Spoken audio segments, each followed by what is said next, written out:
Did I ever tell you the hard truth about life after 80? Stepping into your 80s brings a quiet shift, one that few people speak about. Not the obvious things, like birthdays or slower mornings, but the deeper, more invisible changes. It's a stage marked by both wisdom and letting go, a time of presence and distance, serenity, and at times a heavy kind of loneliness. And unless you know what to expect, these changes can sneak up on you. They catch you off guard, leaving you wondering, why didn't anyone warn me? In this video, we're unpacking 5 tough truths about life after 80. Not to frighten you, not to discourage you, but to bring clarity.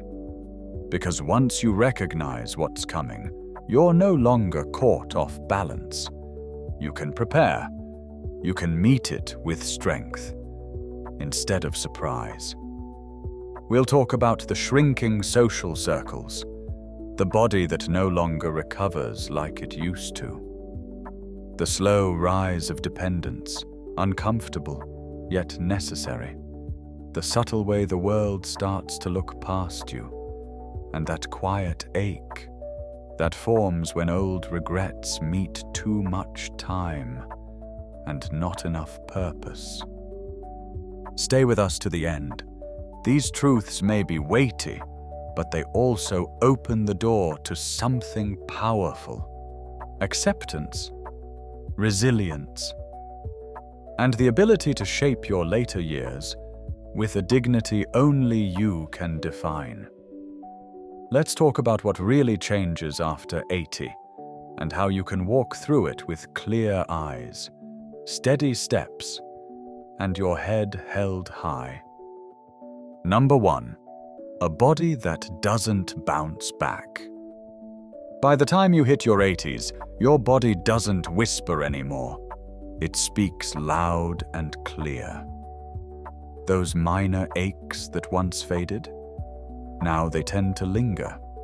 Fatigue that once passed with a nap might stretch into the next day or the day after. Here's the part many people don't expect. After 80, even small health issues can flip your life upside down. You might wake up feeling okay, go about your day, but by evening, something feels different. A little lightheadedness, a nagging cough, a sore ankle. Next thing you know, you're sitting in a waiting room, hearing words like monitoring, scans, or possible admission. What you used to bounce back from now demands serious attention. And sometimes there's no return to the before. But is it just the discomfort that's hard? No, it's the unpredictability. You can eat well, stay active, get your sleep, and still feel like your body's making moves you never signed off on. One wrong step on the stairs turns into weeks of healing. A simple stomach bug knocks you flat for days. And even once you're better, things may not feel the same. Your balance may seem just slightly off. Your breathing takes more effort. Your energy doesn't quite return like it used to. You realize it's not about bouncing back anymore. It's about adjusting forward. I remember meeting Gloria, 83 years old, bright, independent, still full of life. She kept a garden, took neighborhood walks, never missed book club. Then one day, while trimming a rose bush, she took a small fall. It wasn't the fall that changed things. It was the recovery. A few weeks of rest turned into months of lost strength. Her confidence started to fade. I thought I was just taking a short break, she said. But my body treated it like a shutdown. That's the part people rarely mention. At 83, rest isn't always restorative. If you're not careful, it can quietly turn into decline. And sometimes, even if you are careful, your body still slows down on its own. But here's the strength in facing that truth. You begin to honor your energy more thoughtfully. You pace yourself, not from fear, but out of respect for everything your body has carried you through. You stop treating health like a guarantee and start treating it like a daily commitment, a sacred one. Even if the bounce is gone, your footing gets stronger. You walk slower, yes, but with more awareness. You rest longer, but with deeper intention. And you realize, even in a slower body, a resilient spirit can still live fully. If you're still watching, and this resonates with you, please comment number 1 below to let me know you're here. And if you haven't subscribed yet, I invite you to do that now and tap the bell, so you never miss a new video. Your support helps us keep creating meaningful content that informs, uplifts, and empowers. Now, let's move on. Number 2, a social circle that quietly fades. One of the first truths that hits after 80 isn't about your body. It's about your relationships. The people who once filled your life begin to disappear, not always suddenly, often quietly, and without much warning.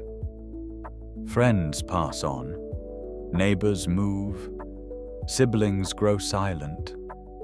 Even the people who used to call every weekend begin to check in less, maybe once a month, maybe less. It's not usually personal, it's just time, doing what time does. But the emptiness it leaves can feel deep. Even the strongest, most independent people reach a moment when they realize the phone isn't ringing like it once did. The invites slow down. Family visits feel shorter, more rushed. You know they care, but they're juggling busy lives, their own health, or caring for someone else. And one day you notice the conversations, the laughter, the routine check-ins. They're thinning out. No one warns you about this part. In your 60s, and even into your 70s, the world still feels full. People are still around. There's motion, chatter, activity. But somewhere past 80, things change. You begin to outlive the people who made life feel full. You outlast the routines and conversations that used to ground you. And it happens so quietly, you might not even realize it at first. I remember James, 84. He used to go to the same coffee shop every morning, same table, same order. The staff knew him. His friends would just show up, no texts needed. But over time, one by one, those friends stopped coming. Some passed away. Some moved closer to family. Others just couldn't make the drive anymore. One day, James looked at me and said, "It's strange, walking into a place where everyone used to know your name. And now, I'm just another man in the corner booth." That kind of loneliness doesn't always shout. It's not always tears. Sometimes, it's just the silence after dinner. A walk that feels too quiet. It's realizing The list of people who really know you is getting shorter, and there's nothing you can do to stop it. But here's the thing.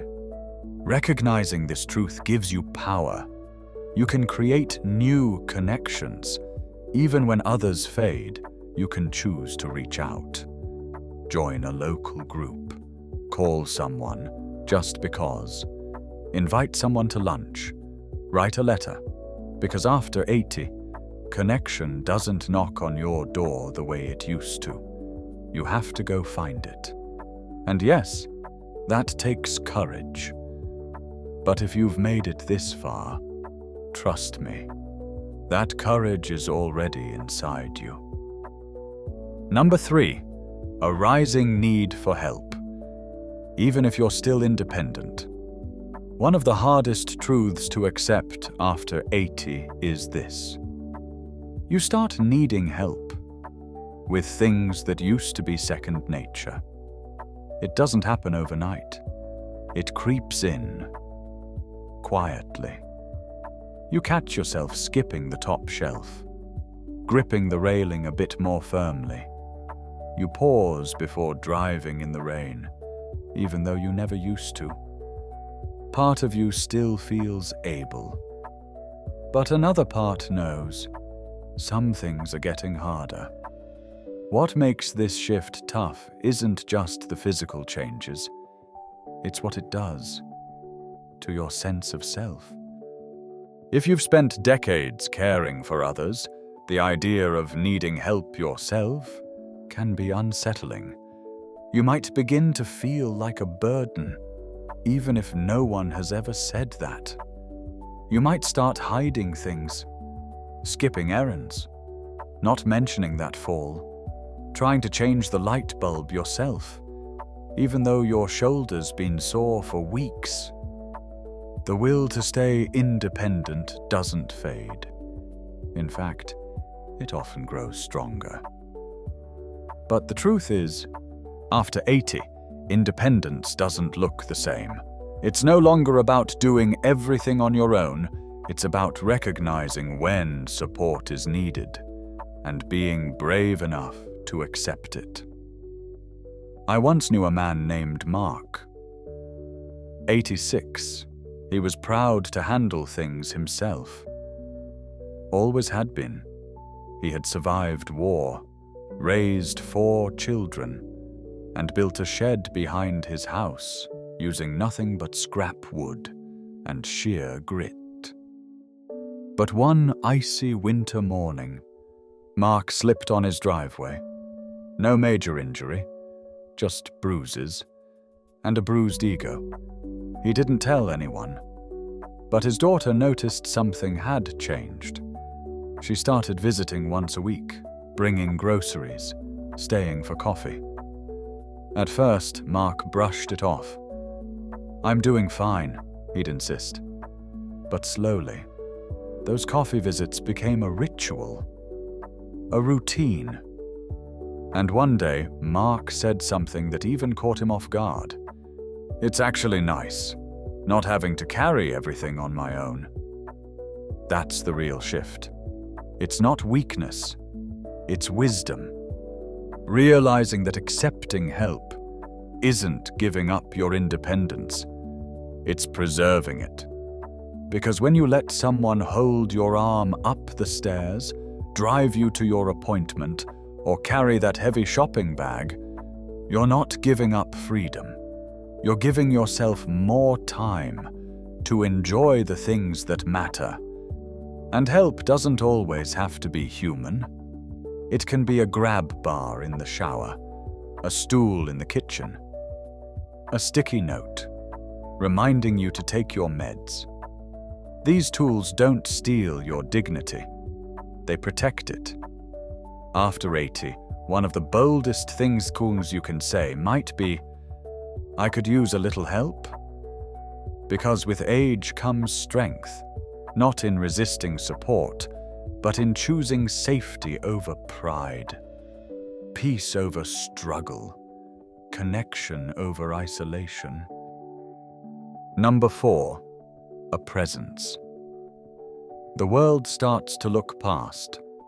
One of the hardest parts of growing older isn't physical, and it isn't memory loss. It's invisibility. Slowly, the world begins to look through you. Not necessarily the people who love you, but society at large. The cashier talks to the person behind you. The doctor speaks to your adult child instead of you. The waiter assumes you can't read the menu, or hear clearly, or decide what you want. It starts subtly. Then it becomes more frequent. And even if you shrug it off on the outside, it stings somewhere deep. Because no matter how many birthdays you've had, we all want to be seen. And when you've lived decades, raised a family, built a career, survived loss, weathered storms, it's shocking to feel dismissed just because your hair has turned silver or your hands have aged. What stings even more? It's not usually cruel, just forgetful. A world that moves fast, a culture that glorifies youth, a pace that no longer waits. And unless you speak up, unless you push back, you start to shrink. Not because your voice is gone, but because the world stops listening. I remember Sylvia, 7. She volunteered at a small local museum. Passionate, knowledgeable, full of life. One day, a visitor asked a question about a time period Sylvia had actually lived through. But instead of asking her, they turned to a younger staff member. Sylvia didn't flinch. She just smiled and said, "I'm used to it." But that smile held sadness, the kind that comes from being treated like background instead of brilliance. But hear this, you are not furniture, you are not scenery, you are still here, still thinking, still offering something meaningful. And just because the world sometimes forgets that, doesn't mean you have to. So what can you do? You speak, you ask the question, you share the idea, you raise your hand, even if it trembles. You tell your story, even if no one asks. You vote, you show up, you remind people that you're still part of this moment. Because every time you stand up, even if your knees ache, you claim your space. And with that quiet defiance, you say, "I'm not done yet. I'm not invisible. I matter." You are a living archive, a story with breath in it, a voice worth hearing. And you don't need to shout to be heard, you just need to refuse to vanish. If you're still watching, and this message speaks to you, leave a comment saying number 4 below. And if you haven't subscribed yet, now's the perfect time.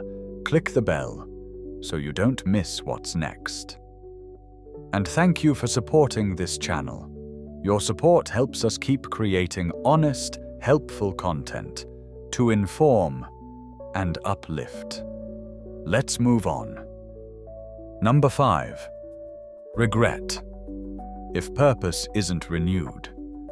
As you journey further into your 80s, a quietness begins to settle in. Not just in your home or your daily routines, but deep within.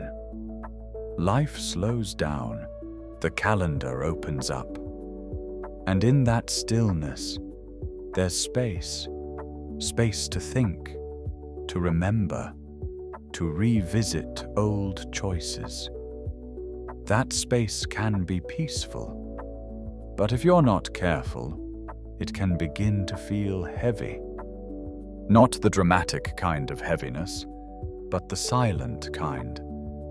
The "I wish I'd spent more time with them" kind. The "why didn't I take that trip" kind. The kind of regret that shows up when there's time, but not always the strength or freedom to do the things you once put off. It's something few people talk about.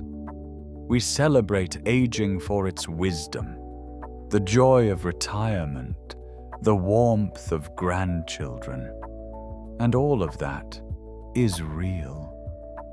But there's often a quiet question behind it all. What now? If your life was built on decades of working, caregiving, building, giving, and then one day it all stops, it can feel like your purpose stopped too. I knew a man named Stanley, 88. He had spent over 40 years teaching. When he retired, he felt proud, but oddly empty. "No one really needs me anymore," he once said. But that wasn't true. He simply hadn't found a new way to matter. Because purpose doesn't end, it transforms. Maybe you're not building homes anymore, but you're building confidence in your grandkids with your stories. Maybe you're not leading board meetings, but you're leading with empathy when someone's hurting. Maybe you're not solving the world's problems, but you're solving someone's loneliness with a simple smile. The danger of regret isn't about having made mistakes. We all make them. The danger lies in sitting with regret too long, instead of turning it into something meaningful. But when you reshape purpose, not around productivity, but around presence, you discover something powerful, that even now, you still have so much to offer. Not just to others, but to yourself. Because the most meaningful work you may do after 80 won't be about legacy or applause. It might just be waking up with kindness in your heart, curiosity in your eyes, and asking, how can I bring light into today, even if it's just a little? That's not regret. That's redemption. And it's never too late to find it. Final thoughts. Reaching your 80s is no small milestone.